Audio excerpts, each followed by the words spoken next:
Çətinliklərin ömrünün qısa olduğunu bilin. Daimi deyil. Bu birinci məsələ. İkinci məsələ, onu bilin ki, çətinlikdən üzvü ağ çıxsınız, Allah sizin üçün bir mükafat ayırıb. Quranda bir ayə var. Deyir, Allah ruzi verər, lütf edər, bir qeyri hesab. Bir qeyri hesab nə deməkdir? Hesabsız. Nə mənada, nə anlamda? Məsələn, bir təfsirə çıxdıq amma mövzuya uyğun cavab verəm. Deyir ki, Allah sən nə söyləyirsən, bir xüsusi düsturu yoxdur ki, bunu verəcəm. Kəmiyyəti ilə keyfiyyəti bəlli deyil. Bəzi vaxtlar yaxşı dost verir. Bəzi vaxtlar bir bəla gəlir var, onu sovuşdurur. Bəzi vaxtlar zehin açıqlığı verir. Bəzi vaxtlar ibadətə eşq verir. Bəzi vaxtlar əhl-i ünsiyyəti bərpa eləyir. Bir qeyri hesabdır.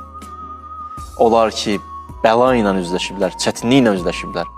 Allah Teala Quranda buyurur: "Ellezina iza asabatuhum musibə qalu inna lillahi və inna ileyhi raciun ulaika aleyhim salavatun min rabbihim və rahmə və ulaika humul muhtadun." Elə ki, çətinliklərlə üzləşdilər, müsibətlərlə üzləşdilər, dözdülər, möhkəm dayandılar.